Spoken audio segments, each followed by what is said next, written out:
Welcome into the latest edition of the Big Dog Show with my guy Marcedes Lewis. I'm David Kaplan.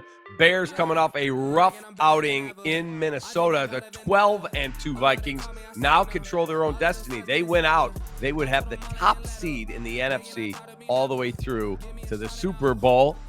Marcedes, we'll bring in your special guest in a moment. He's a great one that you and I both wanted to have on the show, and so excited to talk to him. But let's talk quickly about last night. It just seemed like the two failed fourth downs. The Doug Kramer doesn't report. The next thing you know, it's a loss.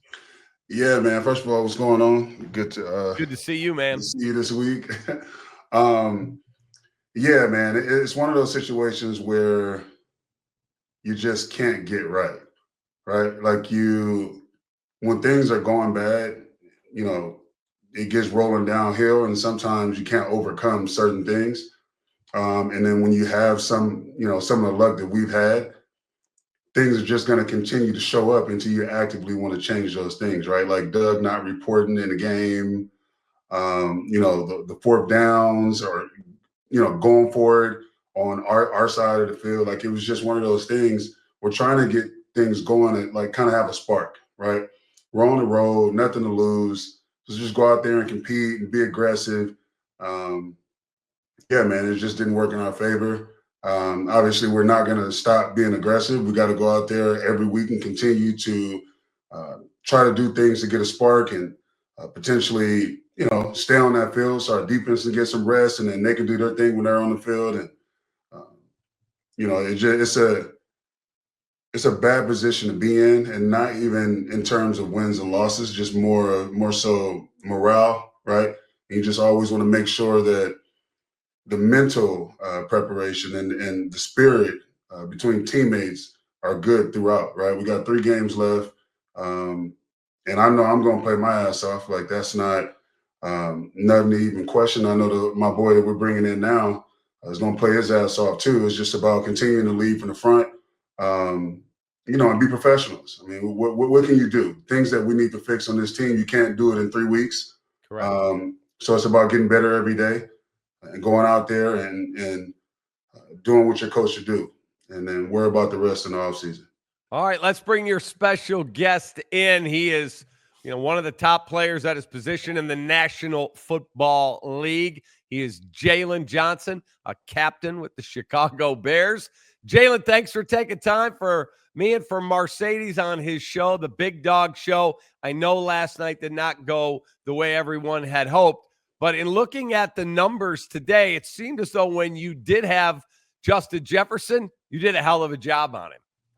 I appreciate it. I was trying to do my part, just looking forward to that matchup, just trying to prepare the right way throughout the week. Of course, a player like that, I think he's the best receiver in the league at this point. So just getting ready, prepared for that matchup. I feel like for me, it was just really just being at peace. And I feel like all the pregame, all the night before, really just being at peace, calm my mind, calm my nerves. Because, a lot of it, primetime game, big opportunity, big matchup. So just really just calm my nerves down, just have my eyes in the right spot, just try to do what I do best, and that's go out there and cover the best receivers.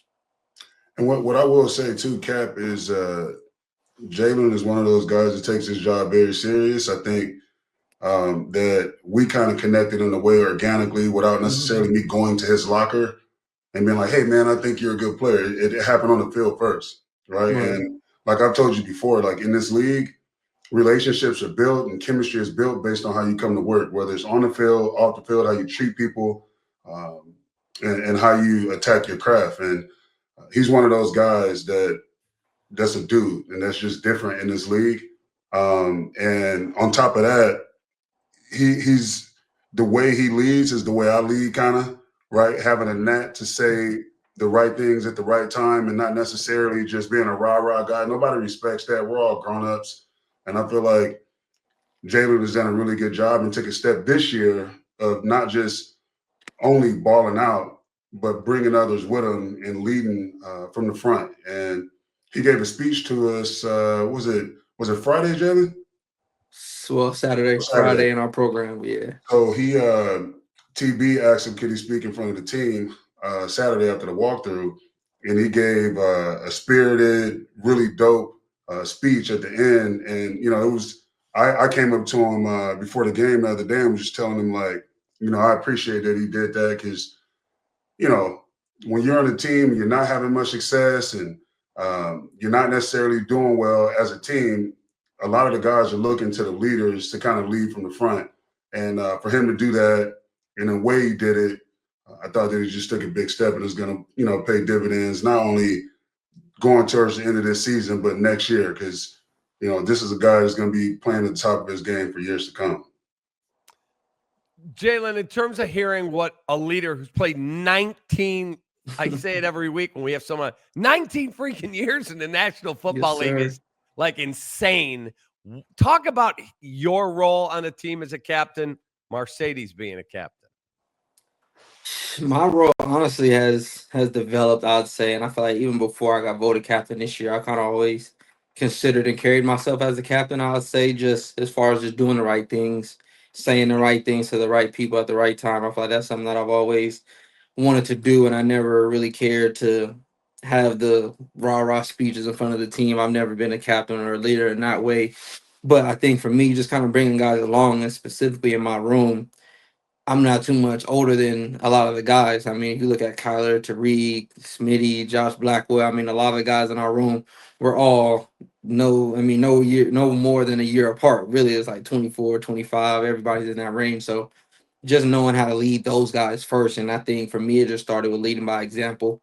And then just as far as the defense goes, leading, being more vocal. And I feel like for me, I had to understand that my words mean a lot more than I think they do. And just really understanding that my voice is needed to be heard, and just kind of understand that and get out of my comfort zone in that way. Because I think for myself, I'll want to say something, I'm like, nah, I'm gonna just keep it to myself and just do my part. But it's like, nah, I'm stopping other people from growing if I don't allow them to hear my voice, hear the things that are on my heart, on my mind.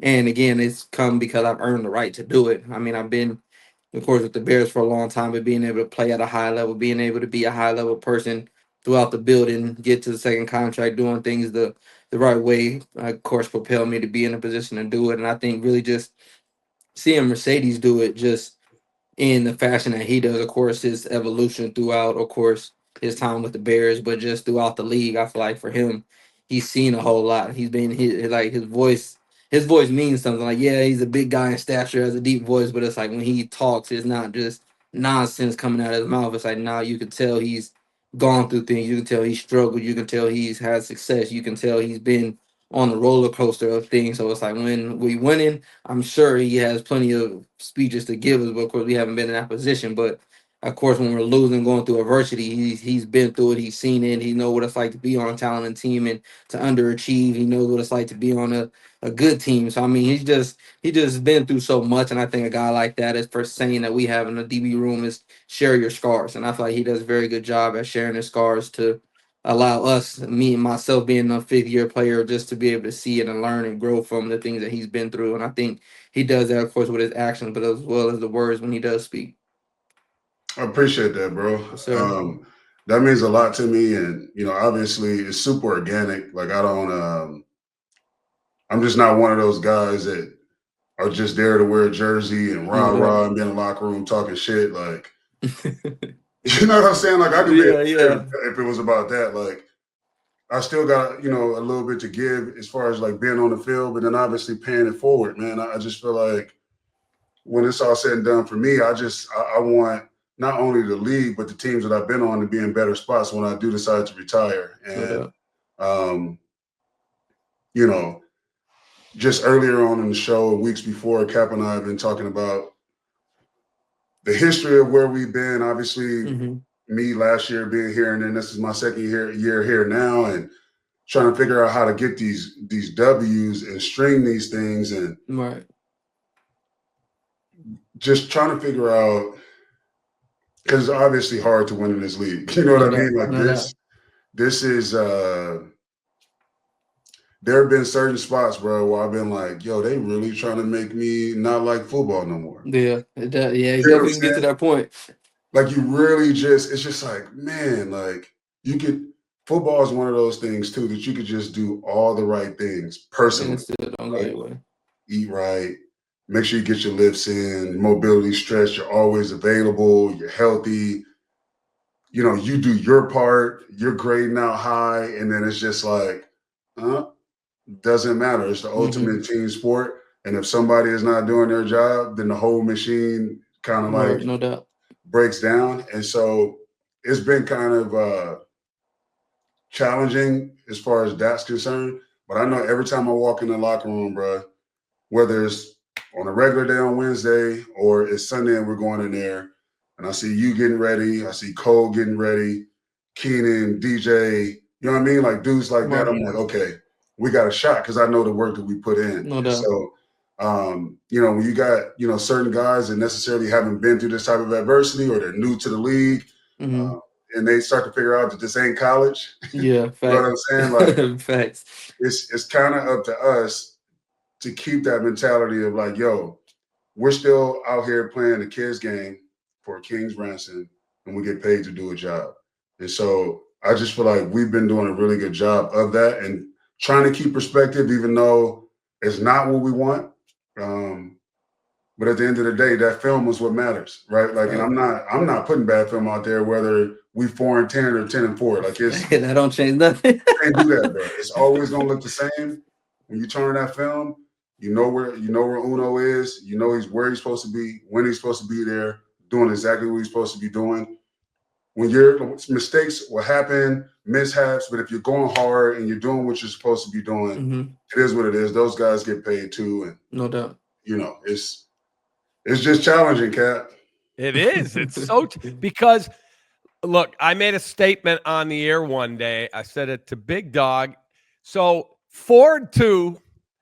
I'm watching the game on an airplane coming back from Jamaica, and when the Bears scored, I literally on the plane, it was just a commercial flight, and I go, "Fuck yeah, touchdown Chicago, we win." And then all of a sudden the Hail Mary thing happens. I'm like, "Oh my God. First of all, how'd we give up the 13 free yards?" And I had to have that debate because I host the coach's show. I had to have that debate with him. That's for another day. And I'm like, you got to be kidding me. But then when it seemed like that broke the spirit of the team, and Big Dog and I have talked about that, is that a fair statement? And if it did, was it masking the problem of the culture overall? Is that a fair question? Yeah, no, I think it's very fair. I got it a few times. Do I think it broke the team? I have mixed emotions about it. I feel like when I first got asked when it first happened, my answer was no. But I feel like if you kind of look at how things have been trending for us, yep, I almost have to say yeah at this point. I think too, momentum is a big thing in this league, and I thought we had a lot of momentum coming into that game. We were fresh off a bye week. We were fresh, feeling good. Knew we had a good opponent in Washington. The heck of a game, tight. Went down there, scored, did everything we were supposed to do. And I feel like the last, I want to say, was it 30 seconds? 30 seconds of the game, we didn't execute. And I think going into after that, who did we play? The Patriots? Yeah. No, Arizona. Then the Patriots. Oh, Arizona. Yeah. No, that was a rough stretch. Because I mean, respectfully, Arizona, they were rolling at that time, but I don't think they were.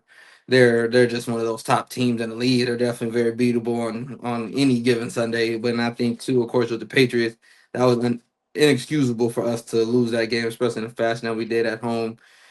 I think it just really just spiraled in the wrong direction for us. I think just overall, just looking at it, I think it was really just magnified the issues, I would say, within the organization. Bubbling under the surface. Yeah. And I think too, it's really just like about the little things. It's not we're not missing the big things. It's not just, oh, we don't have good players. It's not like we're like you have the things that you need to have. I feel like we're just missing the little details. We're missing the little moments of focus, extreme focus. We're missing the details of knowing you're being in the right exact spot that you need to be in so everything can work how it needs to work. I think that play just kind of blew everything up. And then from there, I know we had a terrible performance in Arizona, gave up 200 plus rushing yards. And it wasn't that they just had some magnificent rushing plan that we didn't see, weren't prepared for. We just weren't in the right spots, got hit before halftime. on a long touchdown run. Just little things like that. It's just like you look at it, it's like, man, what the hell is going on?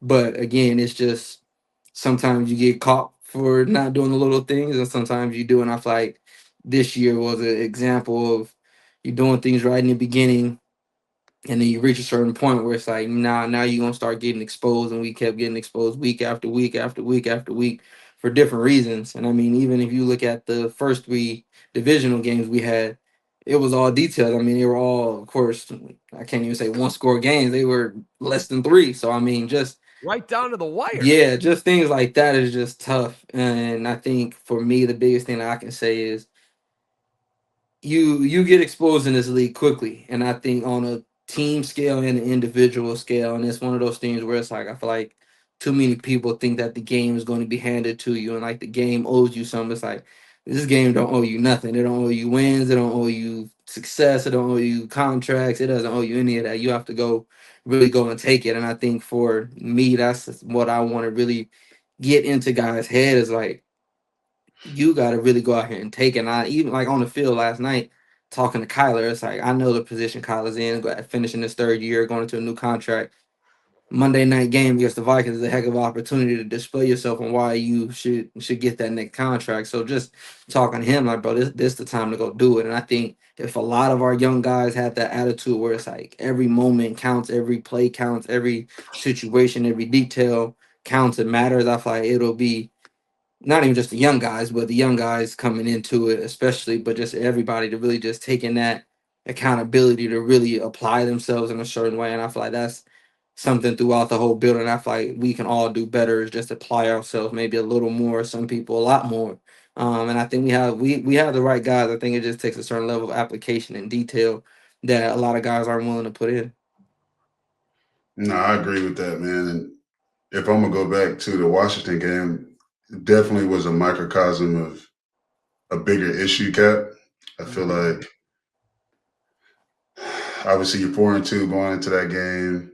And And thinking you're 5-2 in 31 seconds. yeah, and like even games before the games before that where we won, I mean, it wasn't necessarily against like great teams, so there's still like Right.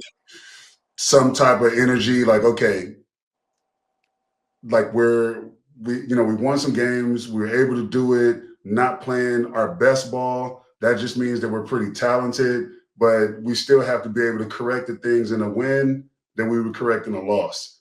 Right. Right. And so, obviously, fast forward, you get to the Washington game, that game ends how it ends, and then shit just starts bubbling. And it's just like invisible finger pointing, right? Like, is it the coaches? Is it the players? Is it, you know what I mean? Like, it's a really hard position to be in. And then obviously, Jalen mentioned going through that stretch where the Patriots, Arizona shouldn't have lost those. You know what I mean? Like, I just feel like with good teams, all the layups, right? We got a hit. If we're playing at home, we got the Patriots at home, we're struggling really up until that point.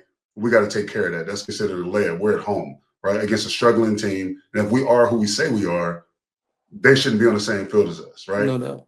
And then that happens. And then it's just like, okay, now it's time to look in the mirror and confront the truth at this point. Like what's really going on, right? Correct.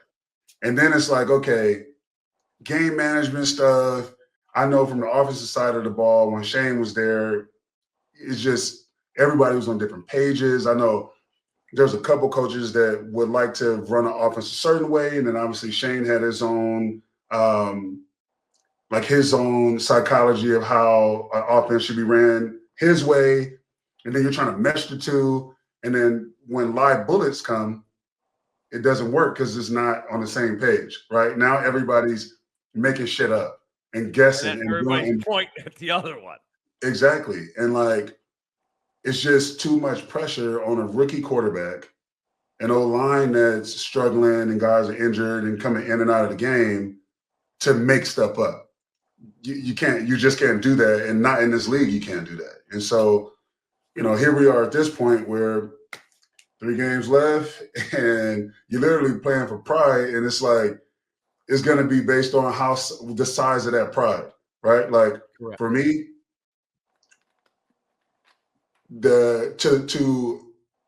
untrained eye, they'd be like, oh, he's 19 years in, 3 games left. He's probably not going to play hard. He probably wants to get home. But to my opponents that have to play against me that watch my film, I owe it to them to give them what they're watching, right? Like I owe it to them to show up authentically, just like they have on that film. And do your job as a pro. No doubt. And so, it's just a tough position to be in. We wanted so much more coming into this year. And, obviously we have the players on the team to do it. And sometimes, to be honest, I think we have the players on the team to overcome coaching. You know what I mean? It's just like game management stuff. We can't overcome that, right? Because it's just like if you're a UFC fighter and my coach and my coach in my corner is like reading the guy that I'm fighting because I can't diagnose his movement patterns fast enough. He has to be able to tell me, like, okay, Shays, keep your hands up because he's about to throw that left hook and then go to the kick. So be ready for this, such that, and that, right? We can't see everything. We just know because we have, we got our blinders on trying to take care of our jobs. And so I just think coaches and players could have been a little better and in certain spots. And, at one point, Jaylon really challenged a couple coaches about just accountability in general, which I thought was really dope because I feel like this ain't Pop Warner, right? You're not doing this. Ain't no finger pointing. I'm not your kid neither. Like we work together, right? And so when Jaylon said that the first time, I was just like, I'll kind of be just in the back like. It's crazy. I forgot about that, but I'll be in the back like, yeah, that's my dog. You know what I mean? Like somebody got to say it. And it can't always come from me, Like from a coaching standpoint, they have to know that the players are aligned as well. And we have a vision for what winning looks like too. And they're not always going to be perfect, but if they're aligned and we're all moving in the same direction, regardless if winning looks like this to these coaches and winning looks like this to the players, as long as it's about winning, we'll all come to just common, a common arrow to get things done. And I just felt like it's happened slower than normal. And obviously with the coaching and the shuffling around, it's just like, what do you do? But you know what I took, Jaylon? Like everyone talked about what you said after Detroit. I took it. I'm a former college coach and an NBA scout. So I've been around locker rooms. I didn't, whatever. You're pissed off and you had every right to be pissed off. So what did people say that I said? I'm still trying to figure that out. Just that Jaylon was honest as the day is long in the locker room. Yeah, I mean, you know what? I don't even think that like it was actually the actual words that they reported on where actually was. Yeah, that's what I'm speaking on, because it's like if you weren't in there, you genuinely don't know.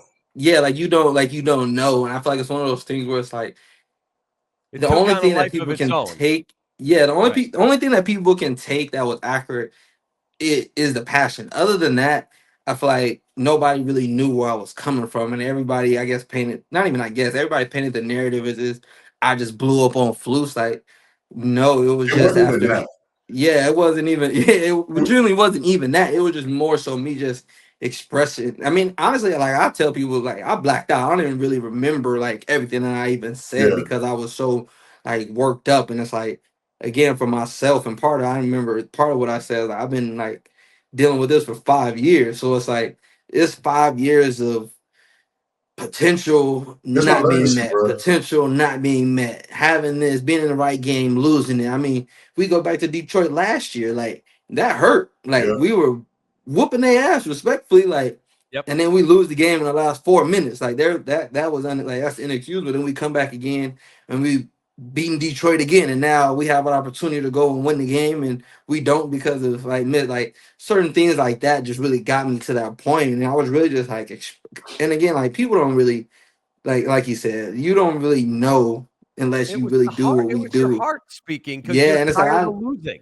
I do this and but it's like when you put so much into it, like you can be tired of losing, but you're not as invested. Like I've been playing this game. The right way, and when you're sacrificing, no, it's different. This is a difference. I don't mean to cut you off.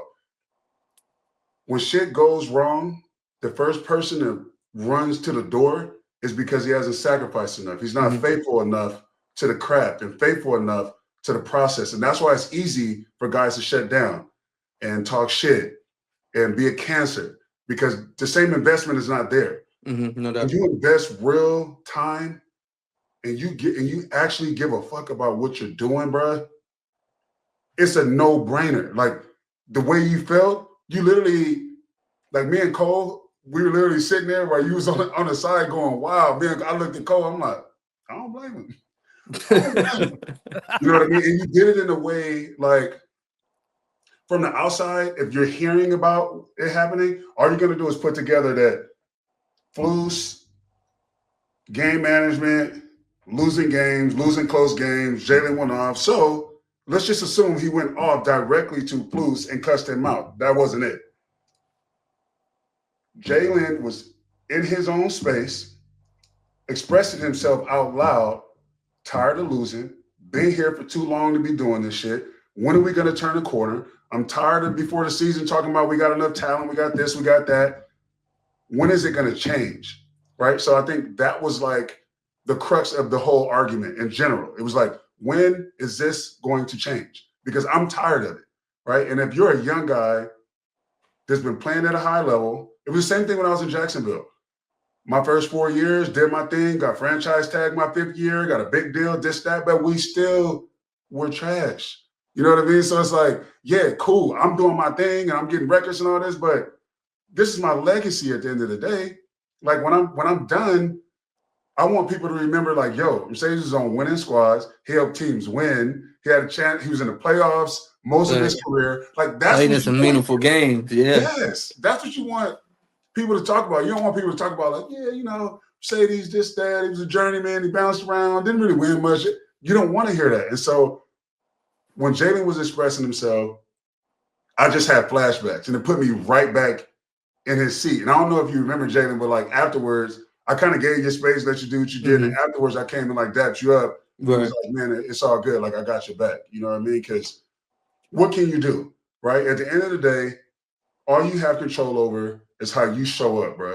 And you've shown up since I've been here. I heard good things about you when I was in Green Bay. Obviously, Devontae, who I'm going to have next week on the show, one of my best friends, he has a lot of respect for you. So we would always talk about you. Obviously, we played against you twice a year.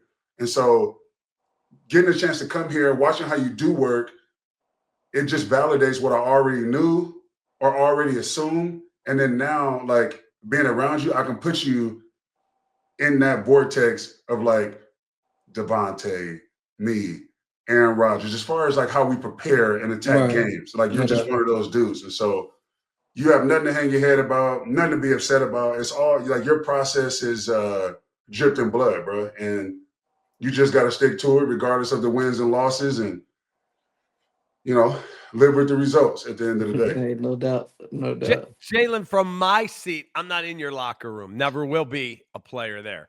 It looks to me, if the right dude comes in here, whoever that dude is, Mike Vrabel, Ben John, whoever that is, the right person, right few moves here, like this team could turn it around like that. Is that a fair statement? Like, I'm gonna say yes. I'm gonna say yes or no. I think it takes more than. And again, for me, I'm not a big, oh, well, we get new coaches, we'll just be a whole lot better. I can't. I don't like saying that. And of course, we have the right guys. And when I say I think the right guys, I think we have the right guys with the winning, that want to win, that have, of course, the right, like, we have the right guy at quarterback. We have the right receivers. We have the right running back and Dre and Roshan. We have the right people who can play the game at a high level. But I feel like when it comes to a team, I feel like it's a certain level of, I think, selflessness that you gotta have. And I think it comes with the sacrifice of wanting to be better and wanting to be great. And it's like, outside of the ones, if you just look at, okay, we have certain aces. Like, every team has their aces. So you take out those aces, who are those B-level guys that are going to take that step to bring that team up? And I think that'll be the biggest thing to me, that I feel like, along with, of course, guys putting us in the right spot. But it's like, we get guys put in the right spot, our aces going to be aces, and then we need that gap to be bridged right there just to push us up. Because, again, the Aces can't just win the game every game. Sometimes you're gonna need certain guys to play big and to step up.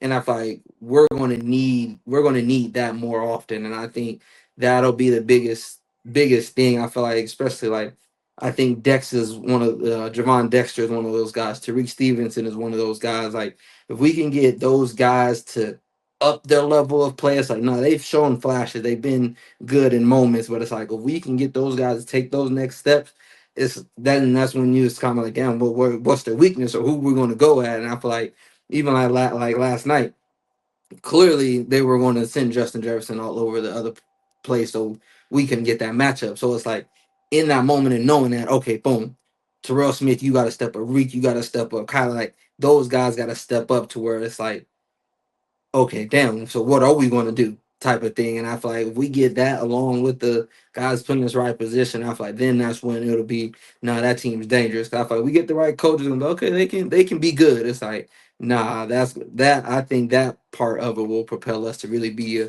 a dangerous team. That's such a great point, bro. And I think because like physically it's there. I mean, obviously, like they can get the job done, but it's just mentally and the mental fortitude that it Mhm. takes to do a play after play after play. And yeah, man, I think you hit it right on the nose, bro. Like it just it takes more, man, from just the psychosis of being great. Like it just takes more, and you got to sacrifice more, you got to give more, and then some self awareness too. Just No doubt. understanding, like, because football is just it's a game of like roles, right? Like know your role and do No your doubt. role very well. Not everybody is going to be you. Not everybody is going to be Caleb or DJ. Like, but in your role, if you can be the best that you can be in your role, and then collectively, all these role guys, including us, we all have a Fact. role, regardless if it happens or not. Once that all comes together, like the good teams, when you turn on the film, it's just like, I don't even know who this guy is, but he's balling. Like at certain times I'm watching Fact. linebackers, I haven't even heard of him. Pick six, batted ball, tipped up, interception, fumble. I'm like, yo, Who the hell is that's this what, dude? Right. That's yeah, how I that's feel what I'm about saying. Detroit. Yes. Some of their guys, I promise you, on defense, I don't know. I ain't At never heard or seen all. those guys before. But I look when we play them, I'm like, damn, they making play. Bro. Yeah. Hey, I got a question for both of you. If NIL was around, would you have stayed at Utah? Would you have stayed at UCLA? Or would you guys been, dude, I'm getting paid? Come on, Cap. First of all, I'm staying at UCLA because I'm in LA, maximum dollars, right? And coming out of high school, number one tight end in the nation. So give me my bread. And Heck then yeah, yeah, you was gonna make that. yeah, and then every year after that, all I'm doing is just doing this. So let's keep the bread coming. I'm Keep definitely staying stacking at the UCLA. money. Yeah. Yeah, no, How about you, Jalen? I was in Salt Lake City, man. I was trying to get out of there. If NIL was a thing, I probably honestly wouldn't even went to Utah, so I can't even say that. Nah, Yeah, I you. probably it's crazy because I was committed to USC. I probably would have stayed at USC. I can see that. Yeah, I probably, yeah, that money would have been talking to me for sure. So I could I, have saw I you. Yeah, you. interviewed your coach the night you got drafted. I had his cell because a friend of mine used to be the basketball coach at Utah. I had his cell, Kyle Winningham. I called him 8 seconds after the Chicago Bears select Jaylon Johnson, University of Utah. I said, Coach, can I tape an interview with you? He said, absolutely. That dude loved you as a player. He said, trust me. He may not have been the first pick in the draft, but there's going to be a day you all wish he was the first pick in the draft. That's how good that dude is. So what was he like to play for? Because he's not the most personable dude in the world. Yeah, nah. It is funny because for me, I had to understand that, and I think, of course, like high school guy, I was cool with my coaches in high school, good personality, you can play around, whatever. It was all good. I got there, and it was like, man, this dude's too damn serious. Like and it's like I have no problem like shaking people's hand hard and firm, but it's like he shakes your hand hard every day. It can be 6 o'clock in the morning, 10 o'clock at night. He's strong. He didn't miss a workout. I think when I got there, he was on like an active streak of like not missing a day of working out for like 3 years. So it's like he just set a certain tone, I think, as a coach for the whole program in itself of like we're not going to be soft. We're going to work hard. We're going to go about things a certain way. We're going to get it out the mud, and we're going to take everything that we want. And I think that was a mentality. That was how we prepared we had a thing called Bloody Tuesday. So every Tuesday, full pads, everybody's tackling. Like in my position group, the DBs, we would line up like 10 yards apart, throw a ball, and like DBs served each other. So it's not like we're going against the scout team receivers. Like, no, you would catch the ball and you got to try to score a touchdown. And as a DB, you got to run full speed, tackle him. It was from like, I want to say like the numbers to the sideline, full speed. You can either run him over, juke him, jump over him, whatever it is. And if you didn't get him down, you had to go again until you got to stop. So it's like, for me as a freshman, I'm coming in like, dang, okay, I made one tackle, boom, okay. He's like, Jalen, go again. I'm like, damn, like I just made the tackle, go again. So just that mentality that he got into, of course, my DB coach, the defense as a whole, it was really tough, gritty, and I think we just really progressed. And I think too, with me coming there, also allowed other recruits to like, okay, damn, what's this 4-star dude going to Utah for? And it's like I played my freshman year, had success, things like that. Started on the back half of my freshman year, ended up, of course, starting going into my second year, balling. We played going into my third year. We were, I want to say 9-1, 10-1, going to the Pac-12 championship game. Of course, lost that. We were ranked number 5, so it's like that culture kind of just changed from, of course, just playing hard but not really winning to now. We gonna play hard and we gonna start winning and beating these top teams. And I think that was something that I can definitely thank him for. Of course, it wasn't like, okay, I went to his house and ate barbecue, but so I know he was a damn good coach and was really detailed and thorough and everything there. My experience there was unbelievable. I mean, I got in and got out. That was what I wanted to do, get my degree in 3 years, play for 3 years, and then go to the league. So I mean, they gave me everything I wanted. That's super cool, man. That's it's rare, but Yeah, that's super dope. Like and that was the head coach? yeah. Yeah, see, nah. He's Like, intense, man. I watched that dude. yeah. I don't know if I mean I've had intense coaches, but most of them have been when I was in Jacksonville and that didn't get us nowhere. So Yeah, nah, he was different. He would literally come to the team meeting.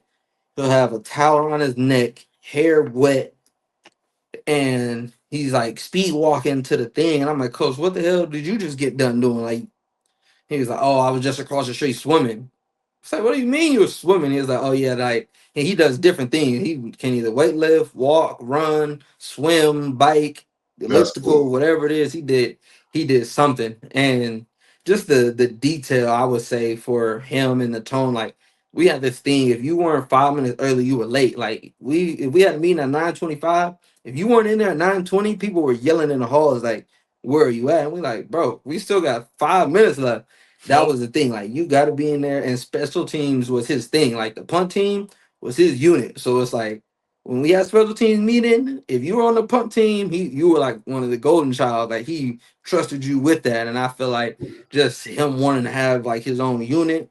Of course, I mean he gave the defense for the most part to Scally and things like that, but he had his punt team. He took extreme pride in the punter and the gunner. So it's like me, I did the like the plus 50 punts because I was Uh-huh. able to track it down and things like that. Or even in practice, we're running, trying to get our 90 touches. We're trying to top. I mean, it was just intense because I mean, at the end of the day, when you were on punt, it's like, nah, I can't be on film and he's gonna point it out like, nah, like, you're not running fast enough. You're not doing this. The punter get the damn ball where it needs to go. Like he didn't play any games with that. So I mean, it was in the moment it was like, man, he's doing too much. But looking back at it, it was like, nah, he was doing exactly what he needed to do, setting a certain precedence and tone for our team. And I think it really carried for me. It's like now getting to the NFL when I had all the regimes, of course, that I've been going through. It's like, damn, we don't got enough structure. Like we ain't got enough like attitude around here. It's like, nah, coaches need to crack down a little bit. And I think for me, that just comes from where I was in Utah. And it's like now things seem like they're a lot more laxed and things that just kind of let things go. I'm like, see, that ain't where I come from. I came from Coach Whittingham not playing any games. No Yeah, I games. mean, you hear the underlining trust, as he Mhm. talks about the punt team. Like for me, yeah, it's cool to be loved, but when you're trusted, there's more weight on it, right? Right. Like like to be trusted to do a certain job, that means more to me if somebody's like, "Oh, I love Mercedes." You know what I mean? Like trust is different, and I think that's cool that you even remember that energy in those moments of what that means to you. And it clearly has stuck with you and how you prepare and how you show up. It's all part of it. And No doubt. all you can do is just hope that your teammates have a similar story or a why, why they play this game, and hope that it's strong enough to always show up authentically and do the right thing so we can fucking win these games, bro. Yeah, no doubt.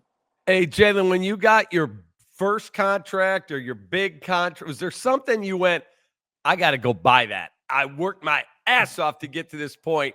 I'm treating myself. Did you do that? And if you did, what was it? Nah, I didn't. Honestly, I haven't really.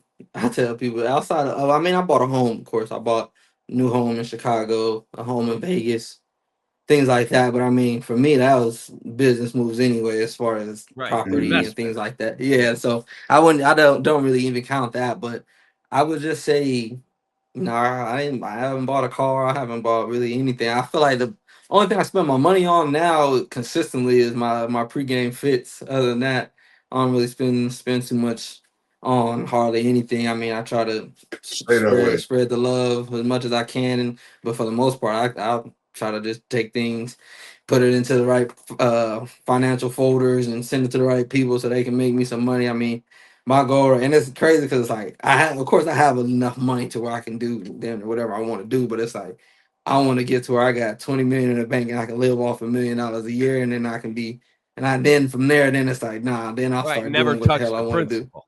Right. Yeah. I want to get to that point. That's my goal right now. I can get to 20 in my investment account, average 5%. I can Yeah, live off $1 million. I feel like I'm good. then that's when I made it.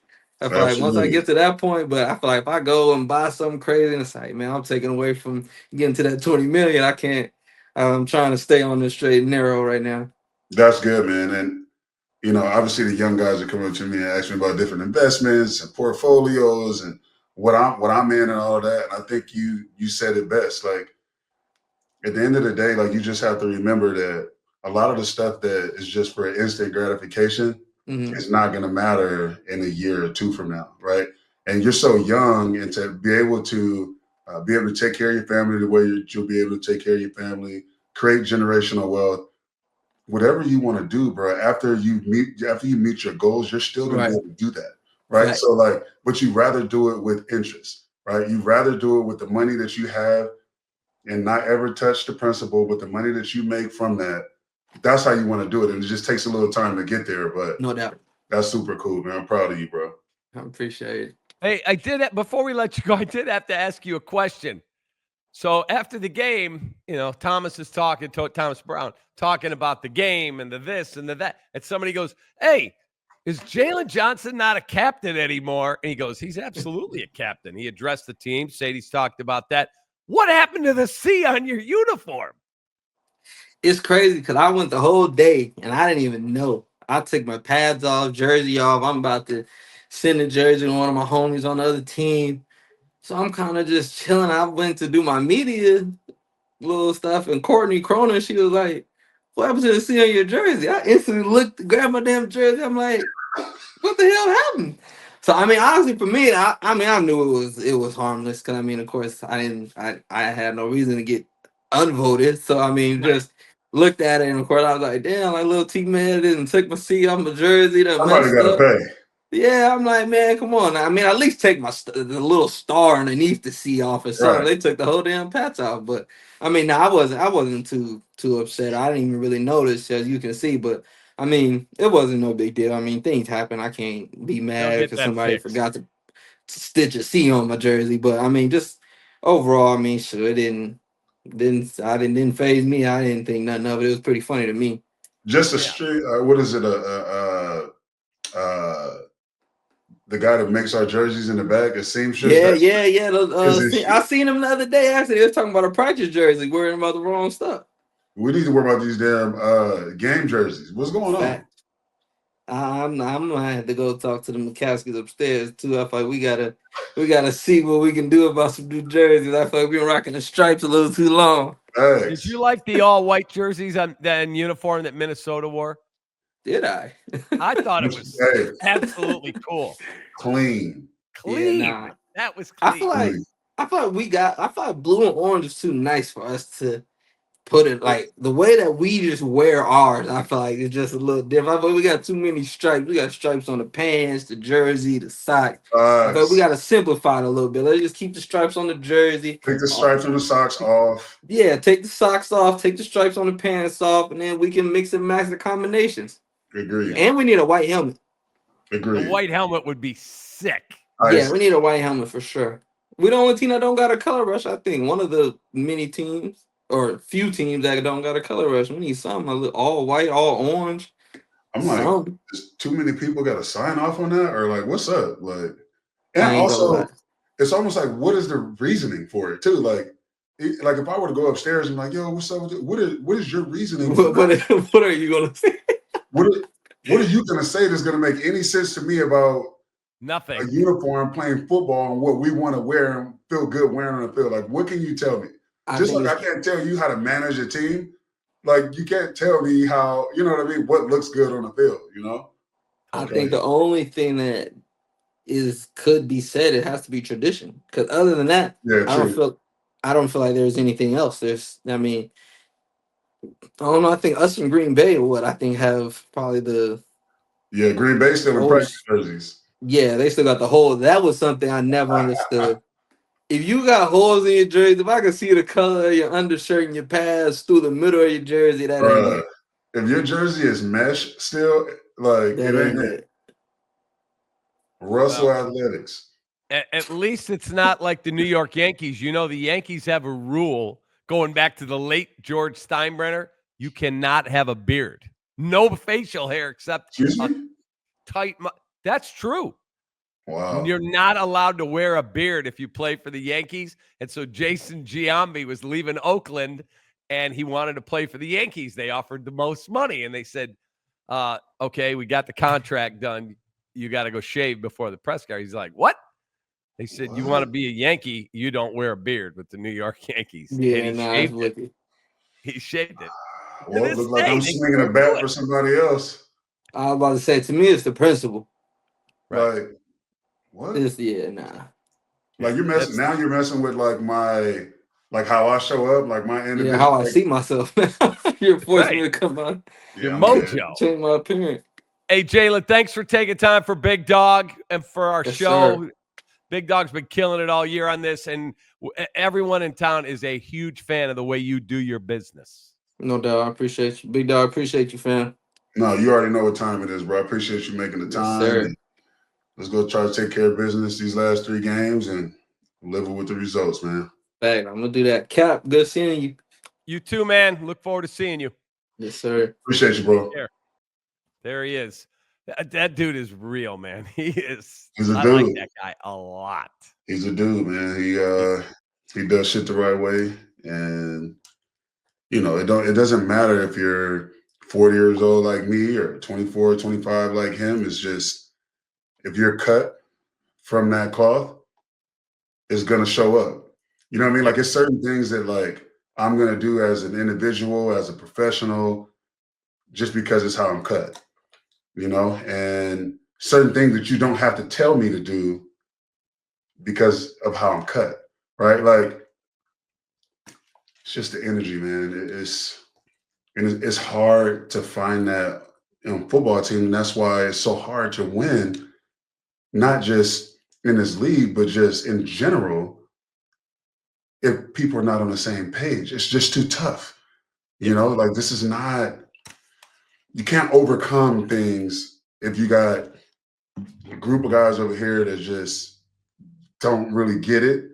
And not necessarily just on the football field, but just like mentally don't understand the why. And if they don't understand the why, they don't ask the right questions to understand the why. Right? They don't know what they're asking or they're supposed to ask. And you can't gauge that coming out of the draft. You can't gauge that.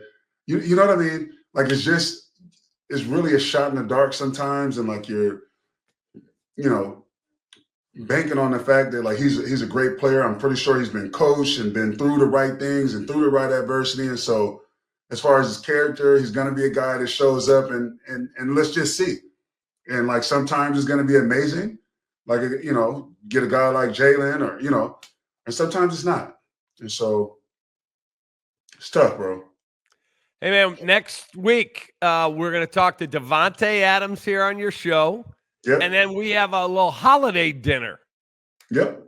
We're So going to Chicago Cut. Yeah, we're going to go get dinner. Can't wait. 100%.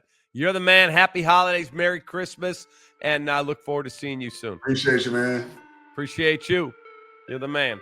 There he is. That is the Big Dog Show. Bears and Lions coming up on Sunday, and then they get the Seahawks on a short week on the day after Christmas. Happy holidays for Big Dog, from me. We'll see you next time. Take that. Happy holidays. I swear I shoot like Berettas. Yeah. They getting nervous, I seen it. What I seen.